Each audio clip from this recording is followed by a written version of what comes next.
ॐ अज्ञानतिमिरन्धस्य ज्ञानाञ्जनशलाकया चक्षुरुन्मीलितं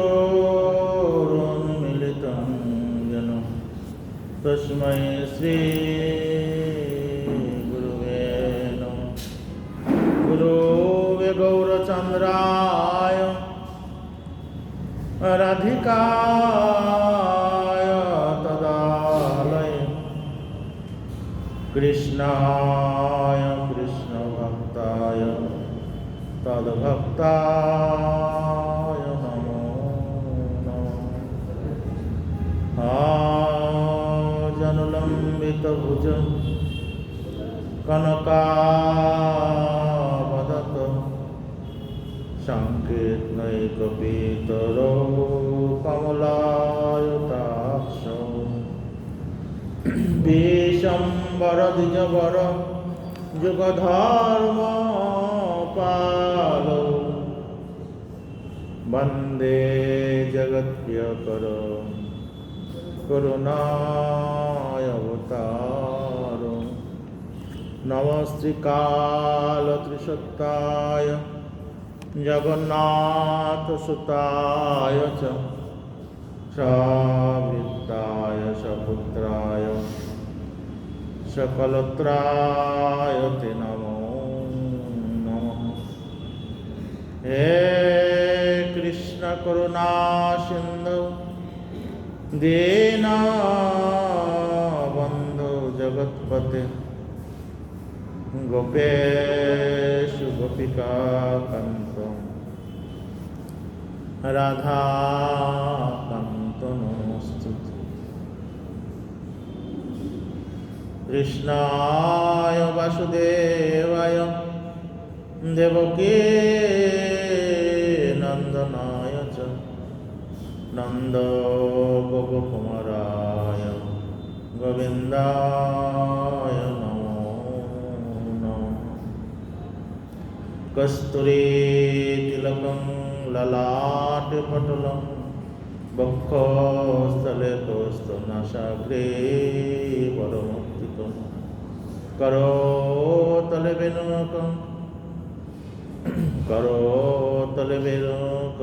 वेणुकरं गोपस्त्रीपरिवेष्टित विजयते गोपाल चूड़ामणि। तव कथामृतं तप्तजीवनं भुवि गृह्णन्ति श्रवणमङ्गलं श्रीमदागतं भुवि गृह्णन्ति ते पुरिदा जना। ताप्तकाञ्चन गौरङ्गी राधे वृन्दावनेश्वरी वृषभानुसुते देवी प्रणमामि हरिप्रिये। वृन्दावै तुलसीदेव्यै प्रिया वै केशवस्य कृष्णभक्ति पदे देवी सत्यवत्यै नमो नमः। नारायणं नमस्कृतं नरं चैव नरोत्तमं देवीं सरस्वतीं व्यासं ततो जयमुदीरये। जय श्रीकृष्ण चैतन्य प्रभु नित्यानन्द श्री अद्वैत गदाधर शिवासादि श्री गौरभक्तवृन्द। हरे कृष्ण कृष्ण कृष्ण हरे हरे हरे राम राम राम हरे हरे।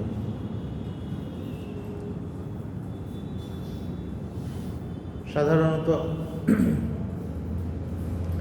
দেখা যাচ্ছে যে দুটো কথা আছে, একটা প্রেয় একটা শ্রেয়। দুটো কথার মধ্যে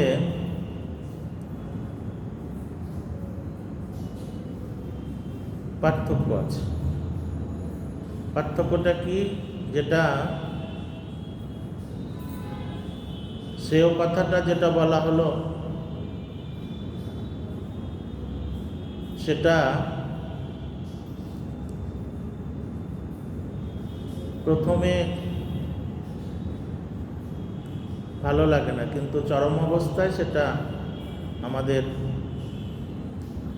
মঙ্গলজনক। এবং প্রথমে যেটা ভালো, যেটাকে বলা হচ্ছে আপাত মধুর, অর্থাৎ কিছু সময়ের জন্য প্রীতিদান করে, অনেক প্রীতিদায়ক যে বস্তু সেটাকে বলা হচ্ছে পেয়।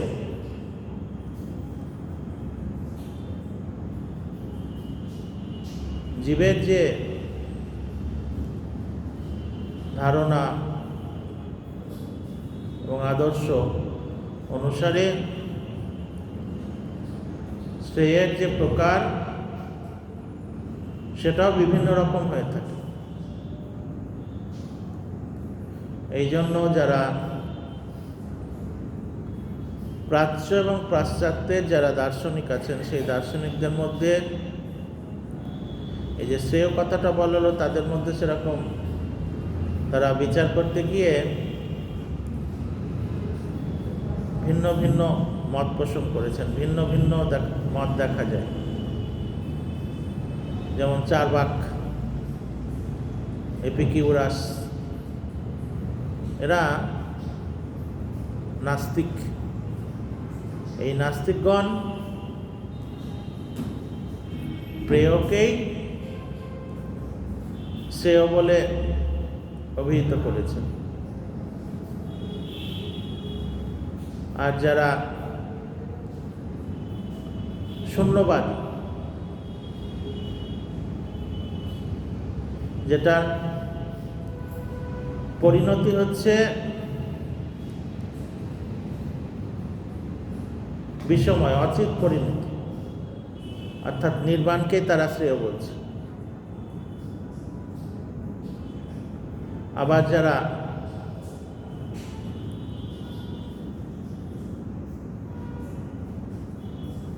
চিন্মাত্র যে বিজ্ঞান, সেই বিজ্ঞানকে শ্রেয় আখ্যা প্রদান করছেন। আস্তিক যারা ভাগবত, তারা ভগবানের সেবাকে, অর্থাৎ ভগবানের সেবা লাভরূপ যে প্রয়োজন, সেই প্রয়োজনকেই নিশ্চিত রূপে শ্রেয় বলে ব্যাখ্যা করছে। গৌড়ীয় গণের যে পরম উপাস্য বস্তু শ্রীকৃষ্ণ চৈতন্যদেব বলেছেন, শ্রেয় ভৈরবচন্দ্রকে বিতরণকারী বিদ্যাবধূ জীবন, অর্থাৎ শ্রীকৃষ্ণ কীর্তনের যে বিজয়কে ঘোষণা করছে। শ্রেয় ভৈরবচন্দ্রকে বিতরণ পরম বিজয়তে শ্রীকৃষ্ণ সংকীর্তন। এই যে পরম শব্দটা বলা হয়েছে, পরম সেখানে কোনো অন্যাবিলাসের কথা বলা নেই, কর্মের কথা বলা নেই, বিশেষ জ্ঞানের কথা বলা নেই, কারণ এসবের দ্বারা কোনো রকম কল্যাণের সম্ভাবনা নেই। পরন্তু কৃষ্ণের যে সম্যক যে কীর্তন, সেটাকেই পরম শ্রেয়, এটাই বলা হয়েছে। এবং সেই গৌড়ীয় ঠাকুর শ্রী চৈতন্য চৈতামৃতে রায় রামানন্দ সঙ্গে যখন কথোপকথন হচ্ছে, তখন সেই রামানন্দ মুখের জীবের যে শ্রেয়টা সেটা নির্ণয় করছেন। শ্রেয় মধ্যে কোন শ্রেয়? জীবের হয় 7। কৃষ্ণ ভক্ত সঙ্গ বিনা শ্রেয় নাহি আর। ভগবত ভক্ত সঙ্গ, সাধু সঙ্গই হচ্ছে জীবের একমাত্র কল্যাণের পথ, একমাত্র কল্যাণের রাস্তা। সেই জন্য শ্রীমদ্ ভাগবতেতে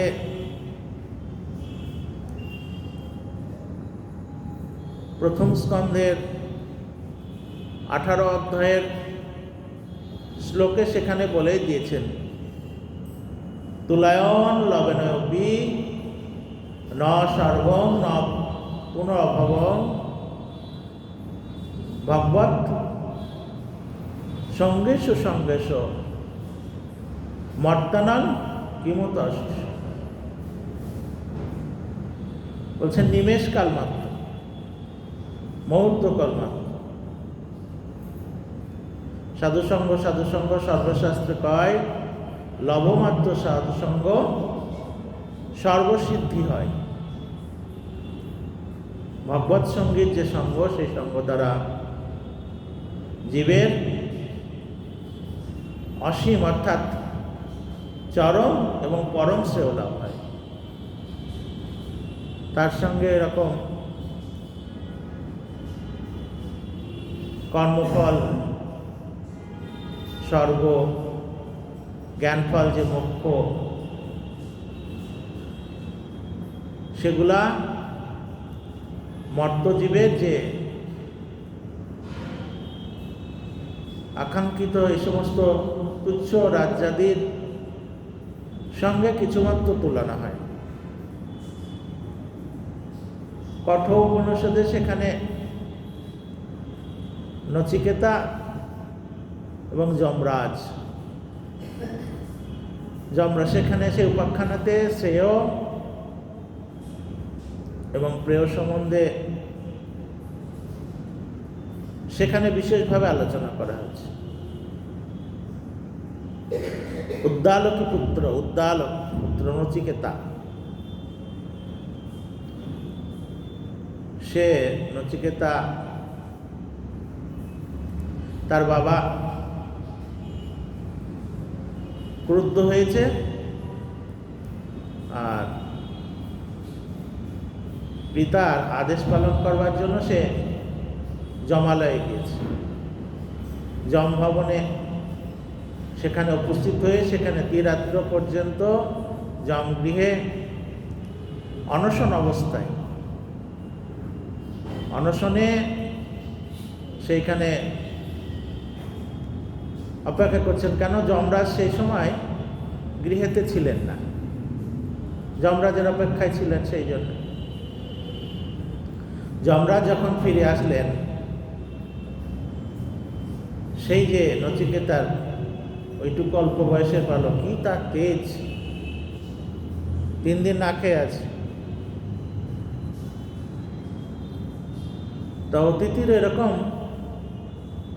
তেজ দর্শন করে উপযুক্ত সে সৎকার বিধানপূর্বক নচিকেতাকে 3টে বর চাইতে বলেছে। তা নচিকেতা সেই যে 3য় বরেতে তিনি জানতে চেয়েছেন যে আত্মার স্বরূপ কি, আত্মার স্বরূপটা জানতে চেয়েছেন। এখন যমরাজ সেই তার প্রশ্ন শুনে যমরাজ নচিকেতাকে বলছেন যে সেই বরের পরিবর্তে তুমি শতবর্ষজীবী পুত্র বহু পশু, হস্তি, অশ্ব, সুবর্ণ সাম্রাজ্য,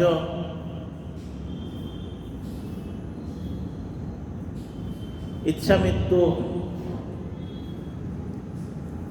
অপ্সরা, উত্তমা স্ত্রী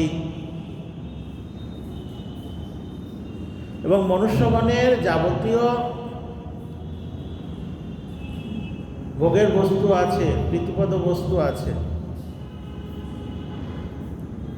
সেগুলা তাকে দিতে চাইলেন। কিন্তু নচিকেতা তো বোকা না, বয়স কম হলে কি হবে, বুদ্ধি আছে। কেন বুদ্ধিমান নচিকেতা ওই সকল আপাতত যে প্রীতিকর যে বস্তুগুলো সে জানে এগুলা নশ্বর, সেই জন্য এই সমস্ত বস্তু নশ্বরতা জ্ঞাপন করে যমরাজকে বললেন, যমরাজের কাছে পুনরায় পুনঃ সেই আত্মার স্বরূপটা জানবার জন্যই ইচ্ছা প্রকাশ করলেন। তখন যমরাজ খুব সন্তুষ্ট হলেন। তার প্রথমে তাকে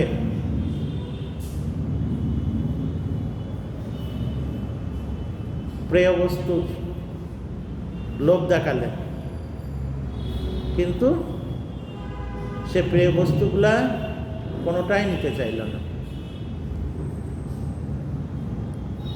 তখন তিনি বললেন, শ্রেয়শ্চ প্রেয়শ্চ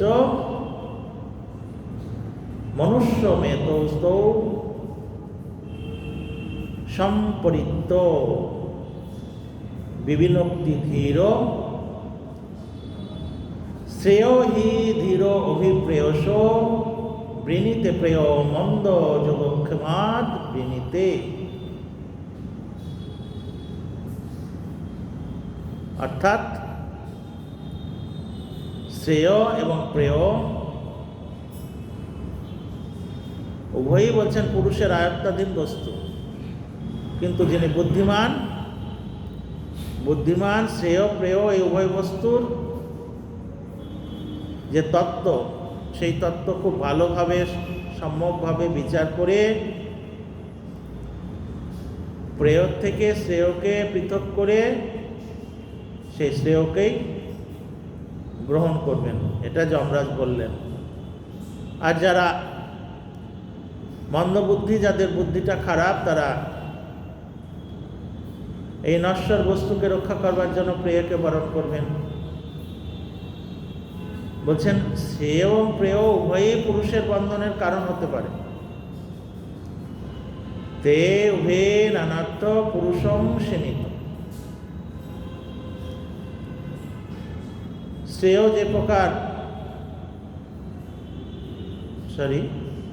যে প্রকার ক্ষণিক ভোগ প্রদান করে জীবের আত্মোন্নতির পথটা বন্ধ করে দেয়, অর্থাৎ অর্গল স্বরূপ হয়, সেও তত্ত্ব চরম প্রয়োজনের জন্য উদ্দিষ্ট না হলেও বলছেন আত্মবিনাশের হেতু কারণ হয়ে জীবের বন্ধন স্বরূপ হয়ে থাকে। বলছেন পজ্জিত কৈতব ভক্তি ধর্মই হচ্ছে চরম শ্রেয় এবং নিঃশ্রেয় শব্দ। সেই জন্য শ্রীমদ্ ভাগবতই বলেই দিয়েছেন, লব্ধা সুদুর্গমিদং বহু সম্ভবন্তে মনুষ্যম অর্থদ অনিত্যং পিহ ধীর তুন্নং যততে ন পতেদ অনুমৃত্য নিঃশেষয় বিষয় খলু সর্বতঃ। বলছেন লক্ষ লক্ষ জন্ম চলে গেছে, লক্ষ লক্ষ জনই এরকম, আমাদের জন্মান্তর এরকম লক্ষ লক্ষ জন্ম আমাদেরকে ঘুরতে হয়েছে, পরিভ্রমণ করতে হয়েছে। তা জীব এই লক্ষ লক্ষ জন্ম ভ্রমণ করে লক্ষ লক্ষ জন্মের পরে তার যে সুকৃতি, সেই সুকৃতির ফলেতে অপ্রত্যাশিতভাবে যেটা পরম প্রয়োজন সাধক সেই মনুষ্য জন্ম লাভ করেছে। কেন মনুষ্য জন্মটা বলছেন অনিত্য, কিন্তু বলছেন অর্থদ। কেন এই মনুষ্য জন্মেই একমাত্র পরমার্থ বস্তুকে লাভ করা যায়। অন্য অন্য জন্মেতে মনুষ্য জন্ম যদিও চিরস্থায়ী নয়, দীর্ঘদিন স্থায়ী নয়, তবুও বলছেন জীবনটা নলিনী দলগত জলের মতো চঞ্চল। নলিনী বোঝেন তো? পদ্ম। নলিনী মানে হচ্ছে পদ্ম, চঞ্চল এবং অনেক। মৃত্যু প্রতি ক্ষণে ক্ষণে জীবকে গ্রাস করবার জন্য পিছনে রয়েছে। প্রতি ক্ষণে ক্ষণে আমরা মৃত্যুর দিকে অগ্রসর হচ্ছি। আয়ু আমাদের সূর্য উদয় থেকে সূর্য অস্ত পর্যন্ত প্রতিদিন আমাদের আয়ু ক্ষয় হচ্ছে। অতএব যিনি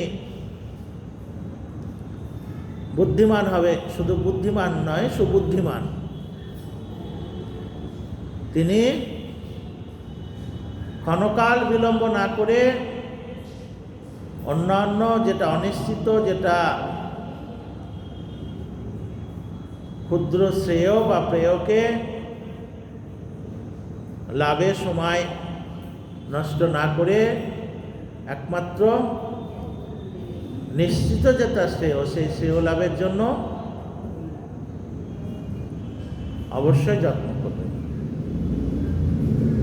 কারণ কুকুর, শৃগাল আদি, শূকর আদি যে নিকৃষ্ট যে জনি, সেই নিকৃষ্ট জনিতেও এরকম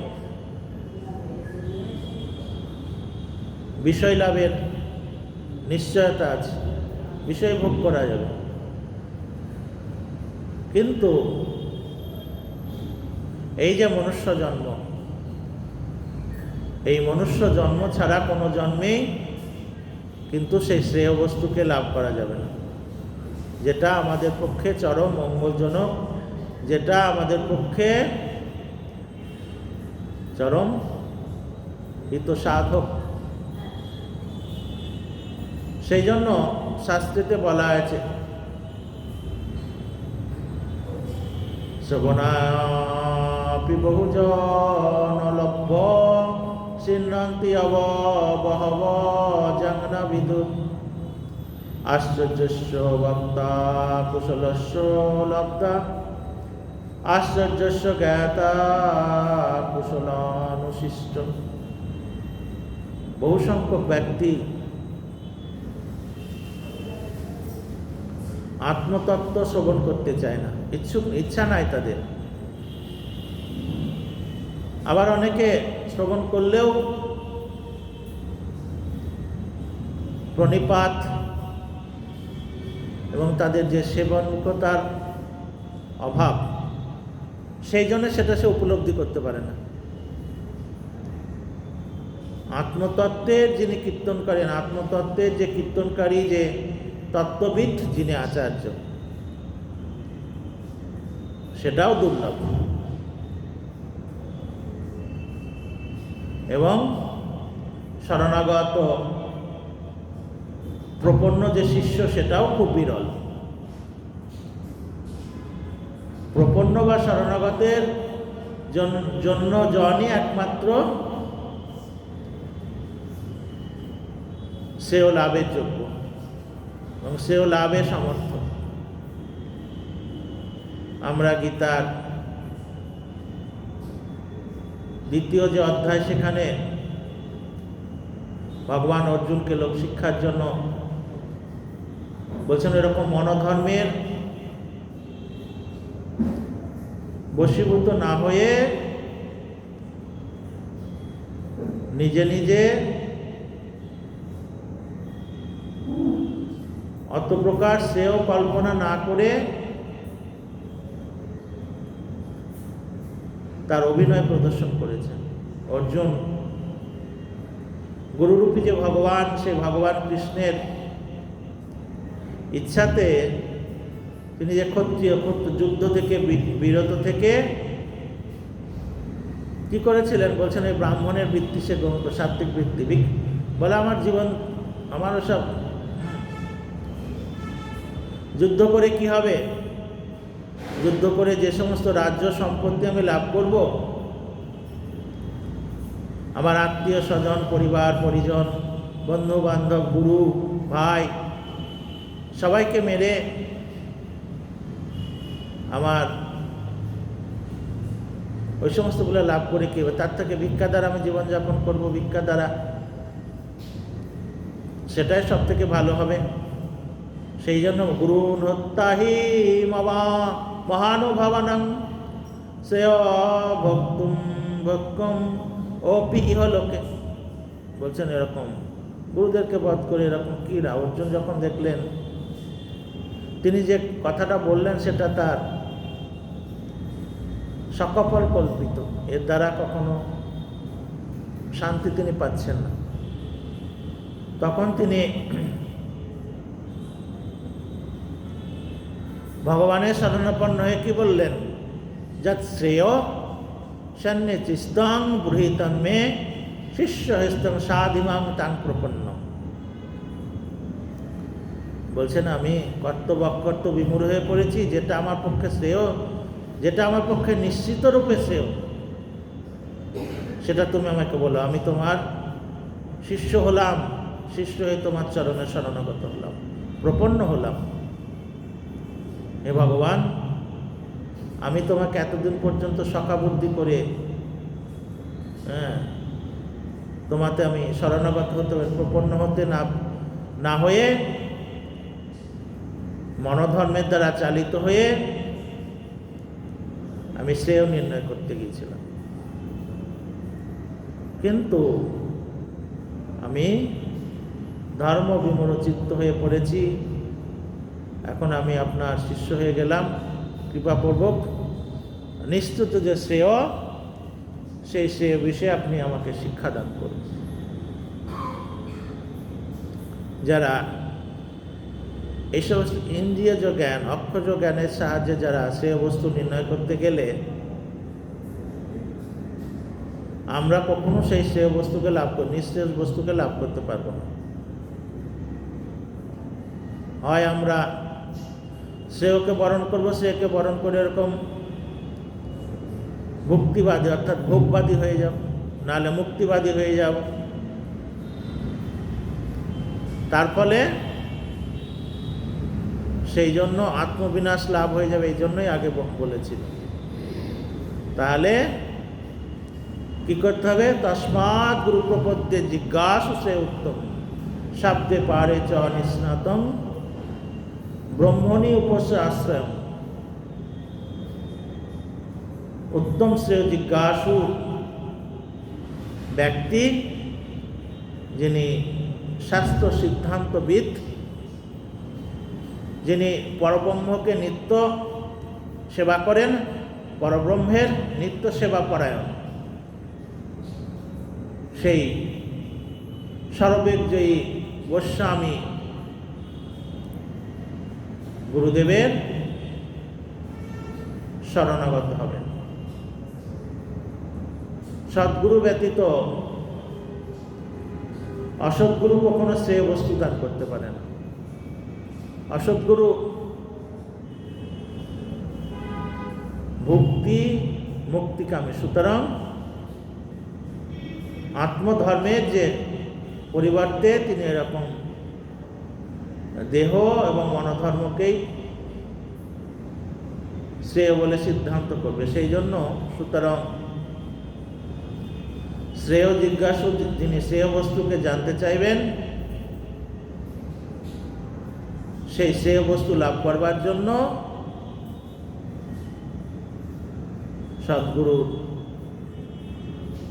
শরণাগত হওয়া একান্ত দরকার, একান্ত কর্তব্য। ভক্তিপথেতে অগ্রসর হতে গেলে, পরমার্থ বস্তুকে লাভ করতে গেলে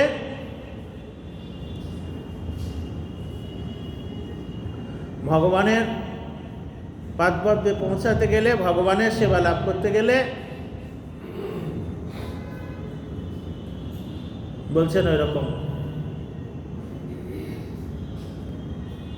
গুরুদেবের, সদ্গুরুর অবশ্যই শরণাপন্ন হতে হবে, প্রপন্ন হতে হবে। সদ্গুরু কি করবেন? বলছেন আমি এরকম বিষয়িত ভোগী, সেই জন্য যেটা ভালো বস্তু সেটা ভালো বস্তুকে আমার গ্রহণ করার যোগ্যতা নাই। যেরকম রোগীকে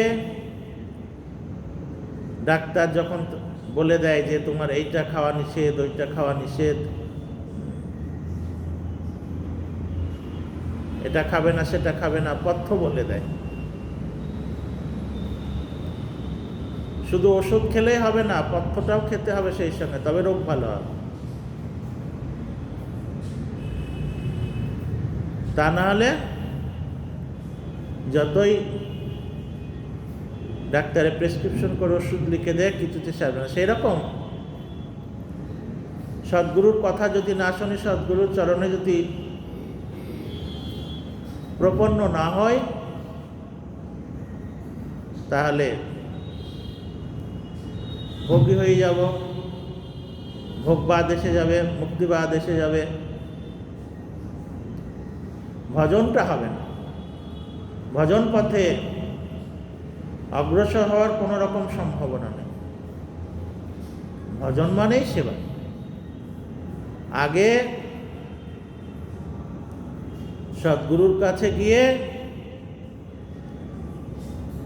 পরিপ্রশ্ন করতে হবে, উত্তম এবং শ্রেয় বস্তু জানার জন্য তার কাছে প্রপন্ন হতে হবে।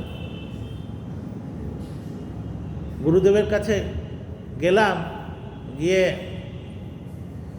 সাধারণত স্কুলেও দেখা যায়, আমাদের সময় দেখছি মাস্টারমশাইকে জব্দ করবার জন্য উল্টোপাল্টা প্রশ্ন করে। আমার গুরুদেবের কাছে গেলাম, গিয়ে গুরুদেবকে পরীক্ষা করে দেখি একটু, ওটাকে প্রপন্ন হওয়া বলে না, প্রণিপাত পরিপ্রশ্ন ওটাকে বলে না। আমি ভালো মন্দ আমি কিছু জানি না, আমি কিছু বুঝি না। তুমি যদি মাস্টারমশাইয়ের থেকে ভালো জানো তাহলে তুমি তো মাস্টার হয়ে যেত, তুমি কেন স্কুলে এসেছো পড়তে? ছাত্রই হলে না আগে শিক্ষক হয়ে যাবে, শিষ্যই হলে না আগে গুরু হয়ে যাবে?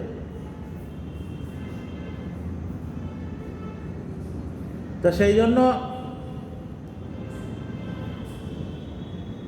আমরা ওই রকম পিতা মাতা এই সমস্ত জনের সেবা থেকে আমরা নিত্য কল্যাণ, তারাও গুরু, কিন্তু সেই পরমার্থটা লাভ হবে না। নিত্য কল্যাণ সাধন করতে হলে,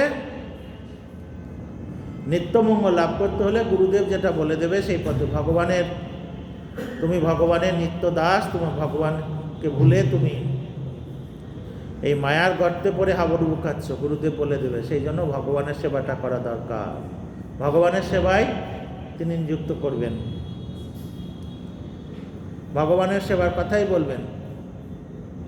সেই ভগবান তত্ত্বত কি বস্তু সেটা তিনি বলে দেবেন, কেমন করে তার সেবা করতে হয় তিনি বুঝিয়ে দেবেন, তিনি শিখিয়ে দেবেন। সেবকের সঙ্গে তার কি সম্বন্ধ সেটাও তিনি জানিয়ে দেবেন। এত বিষয়ের সাম্যরূপে জ্ঞান লাভ করতে হলে গুরুদেবের শরণাপন্ন হতে হবে। পূর্বেই সেব্য এবং সেবকের সঙ্গে সম্বন্ধটা কি, সেই সম্বন্ধ জ্ঞানটা গুরুদেব বলে দেবেন। সেই সম্বন্ধ জ্ঞান যদি সুষ্ঠুভাবে লাভ না করতে পারি তাহলে ভগবত ভজনে অগ্রসর হওয়া যাবে না।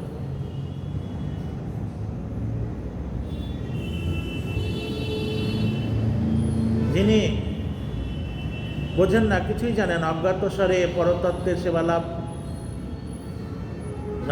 না করবেন বিষয়ের, তাহলে বিষয়ের সেবা করতে হবে। বিষয়ের নিশ্চয়তা কোথায়? নিশ্চয়তা নেই।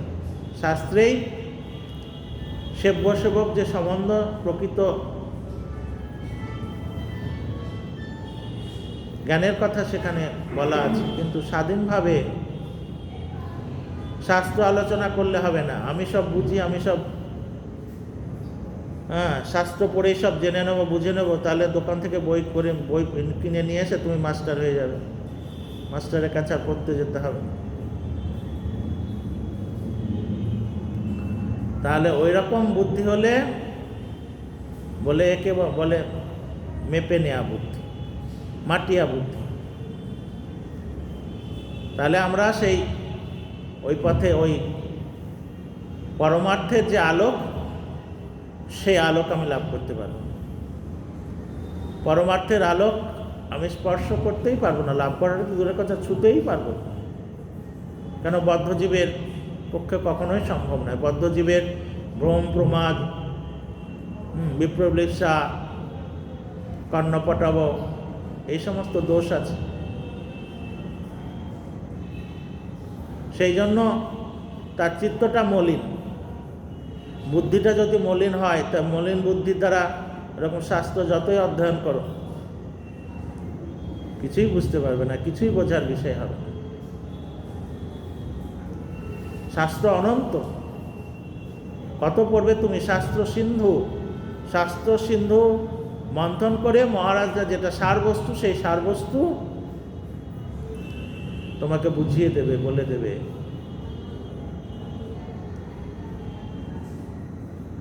জীবের অধিকার অনুসারে নানা রকম উপদেশ আছে শাস্ত্রেতে, পরিপূর্ণ সেখানে।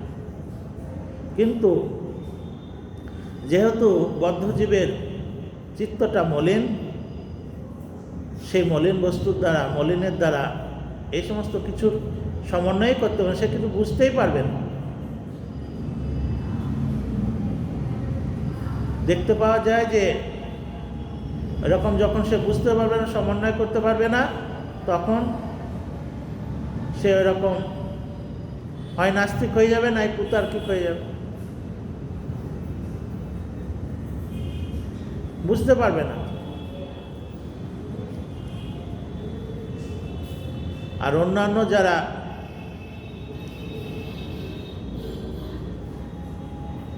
যাদের বুদ্ধিটা সরল আছে,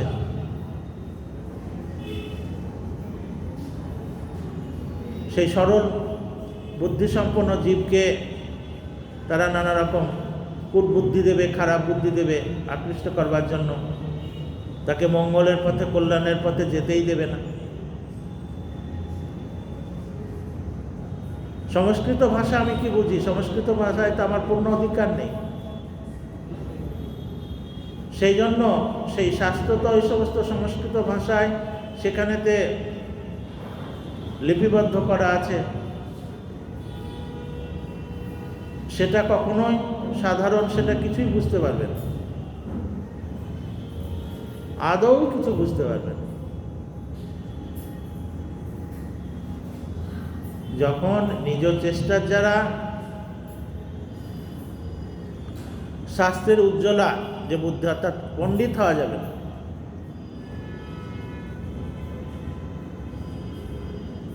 শাস্ত্র উজ্জ্বলা বুদ্ধি লাভ করা যাবে না নিজের চেষ্টায়।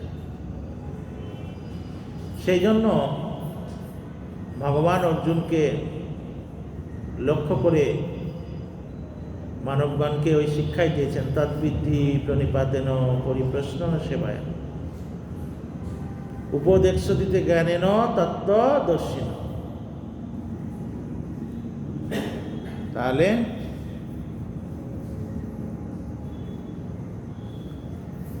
কি হবে না, এই উপদেশ থেকে আমরা দেখছি যে যারা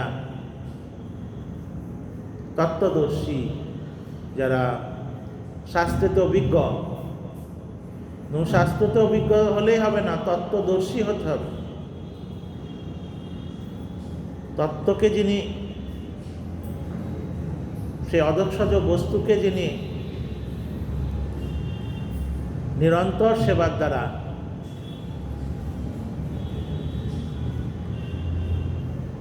সেই বস্তুর বিষয়টা তিনি তার অনুভবের বিষয় হয়েছে, উপলব্ধি করেছে। আমার যদি অনুভবের বিষয় না হয়, উপলব্ধির বিষয় না হয়, তাহলে অন্যজনকে সেই সম্যক জ্ঞানটা আমি কী করে প্রদান করব, উপলব্ধির বিষয় করাবো তত্ত্ব অনুভব না থাকলে। সেই জন্যই এই সমস্ত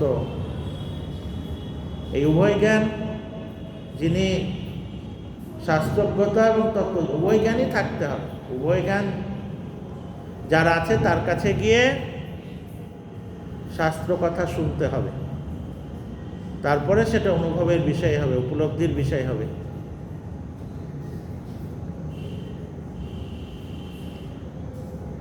তা না হলে তত্ত্ব দর্শন সেটা কিছুই লাভ হবে না। তত্ত্ব দর্শনহীন হয়ে, যিনি তত্ত্ব দর্শন কিছু না, এক অন্ধর একজনকে পথ দেখাবে কি? অন্ধ ব্যক্তি অন্ধকে কখনো, অন্ধ ব্যক্তি অন্ধ দুজনেই যদি অন্ধ হয়, তাহলে যিনি শাস্ত্র তত্ত্ব অন্ধ, তিনি তত্ত্ব কথা কি করে বোঝাবেন, কি করে বলবেন? তিনি তত্ত্বদর্শী নন। যিনি তত্ত্বদর্শী তিনি তত্ত্ব কথা বলতে পারবেন। তার কাছে গিয়ে, যিনি লন্ডন শহরে যে গিয়েছে সে তো লন্ডনের কথা বলবে, লন্ডন শহরে যে যায়নি সে লন্ডনের কথা বলতে পারবে আপনাকে? গেলে তো যিনি সেই রাজ্যের লোক, সেইখানে থেকে ভগবান যাকে পাঠিয়েছেন এই জগৎকে এই তত্ত্ব কথা বলে নিস্তার করবার জন্য, উদ্ধার করবার জন্য, তার কাছে যেতে হবে। তাহলে তো সেই সম্যক জ্ঞানটা লাভ হবে। লন্ডন শহরে যে গিয়েছে, লন্ডন শহরে জ্ঞান যে লাভ করেছে, তাকে আপনাকে সে সেই জ্ঞানটা দিতে পারবে।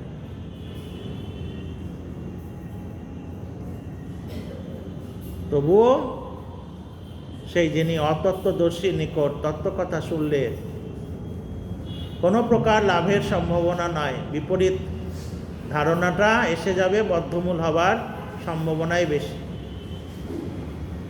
সেই জন্য যখনই বিপরীত বুদ্ধি ধারণা আপনার বদ্ধমূল হয়ে যাবে, তখন সেটাকে আপনি পরিত্যাগ করতে পারেন। পরিত্যাগ করতে বিশেষ কষ্ট পেতে হবে, অনেক কষ্ট পেতে হবে। যেটা বদ্ধমূল হয়ে যাবে, সেই বদ্ধমূল ধারণাটা আপনি ছাড়তে পারবেন না। বাঞ্ছা কল্পতরুভ্যশ্চ কৃপা সিন্ধুভ্যেব চ পতিতানাং পাবনেভ্যো বৈষ্ণবেভ্যো